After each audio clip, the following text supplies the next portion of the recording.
Çocukluk çağı kanserleri 0-19 yaş arasındaki çocuklarda ve ergenlerde görülen yetişkin kanserlerinden farklı biyolojik özelliklere sahip kanser türleridir. En yaygın çocukluk çağı kanserleri lösemi, lenfoma ve beyin tümörleridir. Her yıl dünya genelinde yaklaşık 400 bin, ülkemizde de 4500 ila 5000 çocuk kanser tanısı almaktadır. Erken tanı ve etkili tedavi yöntemleriyle birçok çocuk sağlığına kavuşabilir. Çocukluk çağı kanserlerindeki belirtileri sıralayacak olursak, nedeni açıklanamayan kilo kaybı, sürekli yorgunluk ve halsizlik, kolay morarma ve kanamalar, geçmeyen ateş, sürekli ağrı, özellikle kemik ve eklem ağrıları, gözlerde beyaz lekeler, çift görme ve görme kaybı. Karında şişlik ve kitle hissi de bu belirtilerden biridir. Uzun süre devam eden bu semptomlarda mutlaka bir doktora başvurulmalıdır. Çocukluk çağı kanserlerin tedavisinde kemoterapi, radyoterapi, cerrahi ve hedefe yönelik tedaviler ve immünoterapi kullanılabilmektedir. Erken tanı ve tedaviye başlanması başarı oranlarını arttırır.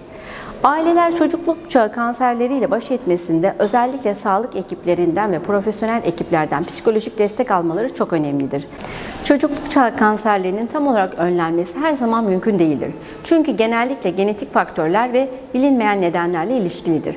Ancak sağlıklı yaşam alışkanlıkları, dengeli beslenme, sigara dumanından uzak durma, çevresel toksinlerden kaçınma ve düzenli sağlık kontrolleriyle erken tanı şansı artırılabilir. Erken teşhis tedavi sürecinde başarı şansını önemli ölçüde artırır. Kanser ne kadar erken evrede teşhis edilirse hem tedavi yöntemleri daha az invazif olur hem de çocukların sağlıklı bir yaşama dönme olasılığı yükselir. Ailelerin belirtiler konusunda bilinçli olması ve düzenli sağlık kontrollerine önem vermesi kritik bir role sahiptir. Ailelere şu önerilerde bulunabilirim. Çocuğunuzun sağlığıyla ilgili herhangi bir değişiklik fark ettiğinizde vakit kaybetmeden doktorunuza başvurunuz. Tedavi sürecinde sağlık ekipleriyle güçlü bir iletişim kurun ve süreci anlamaya çalışın.